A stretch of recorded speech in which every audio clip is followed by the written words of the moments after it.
నమస్తే, welcome to BRK. నేను పద్మ. ఈరోజు మనతో పాటు స్టూడియోలో ఉన్నారు ప్రముఖ న్యూమరాలజిస్ట్ శ్రవంతి గారు. వారిని అడిగి అసలు మరిన్ని విషయాలు, మనకు కొన్ని సందేహాలు అయితే ఏవైతే ఉన్నాయో వాటిలన్నిటి కూడా నివృత్తి చేసుకునే ప్రయత్నం అయితే చేద్దాం. నమస్తే అమ్మ. నమస్తే అమ్మ, 27వ తారీఖున శనిశ్చర జయంతి ఉంది కదా, ఆ రోజు ప్రత్యేకించి ఏం చేస్తే మంచి ఫలితాలు ఉంటాయి? వైశాఖ మాసం అమావాస్య, శని భగవానుడి జయంతి. అంటే చాలా మంది మనసుల్లో, నా చిన్నప్పటి నుంచి కూడా చాలామంది అసలు సాటర్న్ ప్లానెట్ని, శని భగవానుడిని చాలా కష్టం పెట్టే ఆయన, అలాగే చాలా ఇబ్బందులు పెట్టేస్తాడని చెప్పి ఎవరినైనా తిట్టినా కూడా ఆయన పేరుతో తిట్టడం, ఇలాంటివన్నీ చూస్తూ ఉన్నాను నేను. కానీ ఎప్పుడైతే నేను ఈ ఫీల్డ్లోకి వచ్చానంటే న్యూమరాలజీలోకి వచ్చానో, నాకు అప్పటి నుంచే అనిపించేది ప్లానెట్స్ అన్నిటినీ మామూలుగానే మాట్లాడతారు, ఒక సాటర్న్ గురించి ఎందుకు ఇలా మాట్లాడతారా అని అనిపించింది. కానీ ఎప్పుడైతే నేను ఈ ఫీల్డ్లోకి వచ్చానో, లేదు కొంచెం పూజలు చేసుకోవడం అనేది స్టార్ట్ చేశానో, నాకు అన్ని ప్లానెట్స్ కంటే కూడా సాటర్న్ అంటే చాలా ఇష్టం. ఇంకా ఎందుకు అని అంటే కర్మకారకుడు. మననంటూ మనం ఏం చేసినా కూడా అకౌంటబిలిటీ అంటారు చూసారా, మన అకౌంట్స్ అన్నిటికీ కూడా సమాధానం చెప్పాలి అని అనుకున్నప్పుడు సాటర్న్ ఉన్నాడు అనే భయం అనేది ఏదైతే మనకు ఉంటుందో, అది ఆ భయం అంటే అమ్మ బలానా ఆయన ఉన్నారు, ఆయనకి మనం సమాధానం చెప్పుకోవాలి రేపు పొద్దున్న అనే భయం అనేది కలిగించింది సాటర్న్ అని చెప్పచ్చు. అంటే మీరు చూస్తే కనుక మాకు న్యూమరాలజీలో చెప్పేటప్పుడు కూడా drill instructor of the universe Saturn అనమాట. అంటే మనకి పీటీ మాస్టర్ ఎలా అయితే స్కూల్లో ఉంటారో అలా డ్రిల్ చేయిచ్చేస్తుంటారు అనమాట మనతో. కాబట్టి సాటర్న్ అనే ప్లానెట్ మనకి బాగా కలిసి రావాలి, ఆయన అసలు వీళ్ళకి మనం సహాయం చెయ్యాలి అని కనుక ఆయనకు అనిపిస్తే కనుక ఆయనను ఎక్కడో కూర్చోబెట్టేస్తాడు, మనని ఎక్కడో కూర్చోబెట్టేస్తాడు ఆయన. సో మీరు చూస్తే కనుక రాజ్యాలన్నీ పోయాయి, ఈ మనకి డెమోక్రసీ అని వచ్చిందంటే కూడా అది సాటర్న్ వల్లనే. అంటే ప్రజలందరూ రాజులేగా, బై ద గవర్నమెంట్ అనేది by the people for the people అని ఏదైతే ఉందో అది సాటర్న్ ఇంపాక్ట్ వల్లే మనకు వచ్చిందని కూడా చెప్పుకోవచ్చు అనమాట. అంటే ఏంటంటే ప్రతి ఒక్కడు కూడా కరెక్ట్గా ఉంటాయి, డిసిప్లిన్తో ఉంటే కనుక. మన హారోస్కోప్లో సాటర్న్ బాగున్నాడు అనుకోండి, చాలా మంచి ప్లేస్లో ఉన్నాడు, మనకి మంచి సాటర్న్ బాగా కలిసి వస్తుంది నీకు అని కనుక ఎవరైనా చెప్తే కనుక, ఆర్ఎల్స్ మీరు ఒకవేళ 8th నెంబర్లో పుట్టి ఉంటే కనుక, 17 కానివ్వండి, 26 కానివ్వండి, ఇలాంటి నెంబర్స్లో మీరు పుడితే కనుక సాటర్న్ మనకి హెల్ప్ చేయాలి అంటే ఏంటంటే మనం డిసిప్లైన్డ్గా ఉండాలన్నమాట. క్రమశిక్షణ అనేది మన ఉచ్ఛ్వాస నిశ్వాసాలు ఎలా ఉంటాయో క్రమశిక్షణ కూడా మనకు అలా అలవాటు చేసుకోవాలి. కాబట్టి దాన్ని మనం ఇన్కల్కేట్ చేసుకోవాలి మన జీవితంలో. ఆ క్రమశిక్షణ అనేది మనకి రావాలి అని అంటే కనుక ఈ శనీశ్వర జయంతి రోజు మనం ఆ పని చేయొచ్చు అని మనం ఖచ్చితంగా చెప్పుకోవచ్చు. మీరు చూస్తే కనుక శనీశ్వరుడు నామాల్లో కనుక మీరు చూస్తే కనుక, అంటే వరేణ్య అంటే మీరు ఏది అడిగినా కూడా మీరు ఇవ్వగలిగిన వాడు, అలాగే మీకు అన్ని సర్వాభీష్టాలు నెరవేర్చగలిగేవాడు, దోషాలన్నీ కూడా నివృత్తి చేయగలిగిన వాడు అని చెప్పి నామాల్లో వస్తూ ఉంటుంది మీకు. అంటే ఏంటి అని అంటే ఆయనకు దండం పెట్టుకుంటే దైనందిన జీవితంలో మనం ఎలా ఉండాలి అనేది మనకు నేర్పిస్తే ఇంకా ఆల్మోస్ట్ అన్ని ప్లానెట్స్ మనకి హెల్ప్ అవుతాయి కదా, అవునా కదా. కాబట్టి ఆ రోజు మనం ఏం చేయాలి అని అంటే కనుక ఈ ప్లానెట్స్ అన్నిటికీ మనకి ఇష్టమైంది ఏంటి అనేది మీరు ఒక్కసారి మనం చెప్పుకుందాం ఈజీగా. సూర్యుడికి అర్ఘ్యం ఇవ్వడం, అలాగే చంద్రుడికి మూన్ వాటర్ అంటే వాటర్ అనేది ఆయనకి చూపించి దండం పెట్టుకొని తాగడం, అలాగే బియ్యం దానం చేయడం. నెక్స్ట్ వచ్చేసి గురువుకి ఏమి ఇష్టం, జ్ఞానాన్ని సముపార్జించుకోవడం, అంటే మీరు బుక్స్ చదవడం, భగవంతుడి గురించి తెలుసుకోవడం, ఇలాంటివన్నీ కూడా ఇష్టం. రాహుకి ఏమి ఇష్టం, లైట్ ఎక్కడన్నా ఎక్కువగా మనం ఏం చేస్తాము, ఛార్జ్ పెట్టేసేసి ఫోన్ ఒక్కటి తీసేసి ఆ స్విచ్ అలానే వెలుగుతూ ఉంటుంది, ఇలా కరెంటుని వేస్ట్ చేయకుండా ఉండడం, వాష్రూమ్స్లో మొబైల్స్ని తీసుకొని వెళ్ళిపోవడం, ఇలాంటివన్నీ కరెక్ట్ కాదు. టెక్నాలజీ ఎక్కడైతే ఉంటుందో ఆ టెక్నాలజీకి సరైన ఆన్సర్స్ అంటే సరిగ్గా వాడుకోవాలన్నమాట మనం. అట్లాగే మీకు బుధుడు చూసారనుకోండి, మాట బాగుండాలి, ఎవరిని ఇష్టం వచ్చినట్టుగా తిట్టడం, దుర్భాషలు ఆడడం అనేది ఇష్టం ఉండదు అనమాట. అలాగే మీరు శుక్రుడికి చూస్తే కనుక పువ్వులు పెట్టడం, మీరు పర్ఫ్యూమ్స్ వాడడం, ఎవరికన్నా పర్ఫ్యూమ్స్ అత్తరు అవన్నీ ఏమన్నా గుళ్ళో సమర్పించుకోవడం, ఇలాంటివన్నీ కూడా శుక్రుడికి ఇష్టం అనమాట. అట్లాగే శని భగవానుడికి అంటే క్రమశిక్షణగా ఉండడం అనేది ఇష్టం.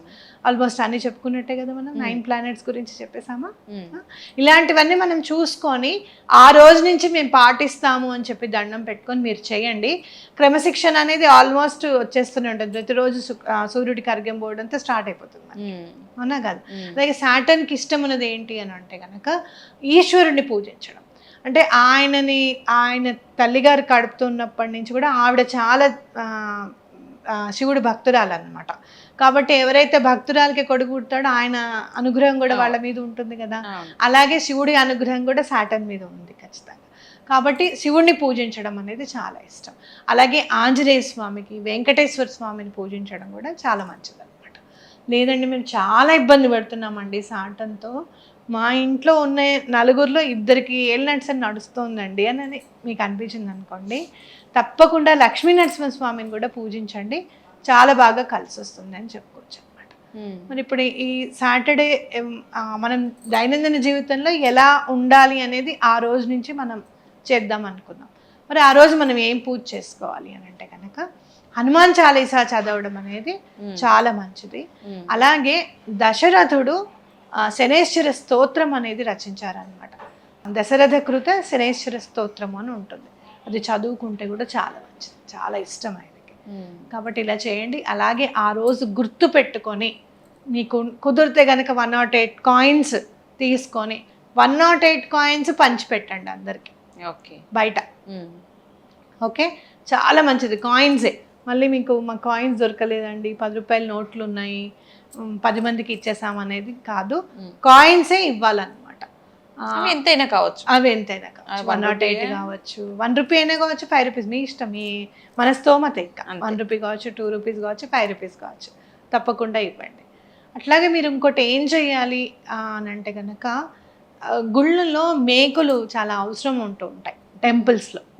ఓకే, ఎక్కడన్నా టెంపుల్ కడుతున్నారు అనుకోండి, వాళ్ళకి కొంచెం ఐరన్ కోసం ఈ డబ్బు వాడండి అని చెప్పి ఇవ్వడము. అలాగే మేకులు ఉన్నాయి కదా, మేకులు గురించి వాడండి అని చెప్పి కొంచెం గుళ్ళో ఇవ్వడం అనేది ఇస్తే కనుక చాలా మంచిది అనమాట. కాబట్టి ఇవి ఫాలో అవుతే శనేశ్వర జయంతి రోజు ఇంకా లైఫ్ అంతా కూడా ఒక సెటరైట్గా వెళ్ళి డిసిప్లైన్డ్ క్రమశిక్షణ పద్ధతిలో వెళ్తుంది అని మనం ఖచ్చితంగా చెప్పుకోవచ్చు. అమ్మ, ప్రత్యేకించి ఆ రోజు అమావాస్య అని కూడా అన్నారు కదా, ఆ రోజు మరి మంచిదే అంటారా? అమావాస్య రోజున కొంతమంది ఏంటంటే ఏ పనులు మొదలు పెట్టకూడదని ఇక్కడ అనుకుంటాం, కానీ నార్త్ సైడ్ వస్తే కనుక అమావాస్య రోజు, తమిళనాడు సైడ్ అట్లా చూస్తే ఖచ్చితంగా అమావాస్య రోజునే వాళ్ళు ఏదైనా కొత్త పనులు ప్రారంభిస్తూ ఉంటారు, మంచిదిగా పూజిస్తూ ఉంటారు. నేచర్ ఎలా వెళ్తుందో అలా వెళ్తాం.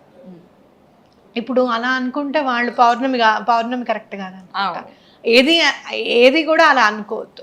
నేచర్ ఏ రోజు ఇచ్చినా కూడా ఆ రోజుని మనం సద్వినియోగపరుచుకునే విధంగా వెళ్ళాలన్నమాట. అమావాస్య ఎప్పుడు కూడా న్యూ మూన్ అంటారు. అంటే ఏంటి, రేపటి రోజు నెలవంక కనిపిస్తుంది కదా. సో ఆ రోజు ఏ పని చేసినా కూడా, ఏ కోరిక అనుకున్నా కూడా తప్పకుండా నెరవేరుతుంది అనేది ఖచ్చితంగా గుర్తుపెట్టుకోండి. మీకు ఏదైనా కావాలి అని అనుకున్నప్పుడు మాకు ఇది వచ్చింది, మాకు చాలా సంతోషంగా ఉంది అని చెప్పి ఆ కోరిక నెరవేరినప్పుడు మీరు ఎంత సంతోషంగా ఉంటారో అంతే సంతోషంగా ఉండండి, తప్పకుండా ఆ కోరిక నెరవేరుతుంది. ఇది బాగాలేదు అది బాగాలేదు అనుకోవడానికి ఏమీ లేదు. పర్టికులర్గా ఇలాంటి రోజుల్లో వచ్చేది ఇంకా మంచిది అనుకోవచ్చు. ఎన్నో అమావాస్యలు ఉన్నాయి, వైశాఖ అమావాస్య ఎందుకు అనుకున్నారు స్వామి, సాటర్న్, అవునా కదా. కాబట్టి తప్పకుండా మీరు ఆ రోజును వినియోగించుకోవడం అనేది చాలా ఇంపార్టెంట్గా మనం చెప్పుకోవాలి. ఇవాళ సాటర్న్ పుట్టినరోజు అంట, చాలా జాగ్రత్తగా ఉండాలి, ఇవాళ అసలు మనం ఏమనుకోద్దు, అవన్నీ చాలా తప్పు. అలాగే అమావాస్య రోజు కూడా ఏమి చేయకూడదు అనేది కూడా చాలా తప్పు. చూసుకుంటే దీపావళి అమావాస్య నాడు పూజ చేసుకోవట్లా చేస్తున్నాం, అవునా కాదా. సో ఏదైనా కూడా ఈ రోజు నేచరు మనకి గిఫ్ట్గా ఇచ్చిన రోజు. ఇవాళ మనం భగవంతుడికి ఎంతో కొంత ఒక 10 నిమిషాల సమయమైనా ఇవాళ మనం భగవంతుడికి కేటాయించాలి అనేది గుర్తుపెట్టుకోవాలి. ఓకే, నరదృష్టి తగులుతుంది అని చాలా మంది అంటూ ఉంటారు. ఆ నరదృష్టి తగలకుండా ఉండాలంటే ఏం చేయాలి అసలు? ఇక్కడ కూడా సాటర్న్కి సంబంధించింది. మీరు చూస్తే కనుక నల్ల గుర్రం అనేది ఉంటుంది, నల్ల గుర్రానికి నాడా వేస్తారు. ఆ నాడా కనుక తెచ్చుకుంటే అది ఇంట్లో పెట్టుకుంటే కనుక, ఇంట్లో కాకుండా బయట మీరు దాన్ని తగిలిస్తే కనుక ఎలాంటి దృష్టి దోషం అనేది తగలకుండా ఉంటుంది అని చెప్తారు. అయితే అందరికీ అది దొరుకుతుందా అని అంటే కనుక పూజా సామాగ్రి షాప్లో ఉందా అని అడగడము, తీసుకోవడము, అది అలానే నమ్మకంతోనే తెచ్చుకోవడం. అంతే. మనం చూడలేదు, మనం చేయలేదు అని అనుకోవద్దు. అవునా కాదా? ఇప్పుడు 7ంటికి లేచామనుకోండి, సూర్యుడు ఉదయించాడు మనం చూడంగా, అలానే సూర్యుడు ఉదయించలేదని అనుకోవద్దుగా. అవునా కాదా? వెళ్తురుంది నమ్మకం. అలాగే బ్లాక్ది ఇచ్చాడు మనకి, నమ్మకస్తుడు ఇచ్చాడు, అదే అనుకుంటాను అనుకొని అదే నమ్మకంతో తెచ్చుకొని మనం ఇంటి ముందు గనక ఇంటి గుమ్మం పైన గనక పెట్టుకుంటే బయట ఎలాంటి దృష్టి దోషం తగలదు అనేది ఖచ్చితంగా చెప్పుకోవచ్చు. థ్యాంక్ యూ అమ్మ, థ్యాంక్ యూ సో మచ్. అసలు మంచి విషయాలు అందజేశారు. ఆ రోజున ఎలాంటి నియమాలు పాటించాలో కూడా తెలియజేసినందుకు ధన్యవాదాలు.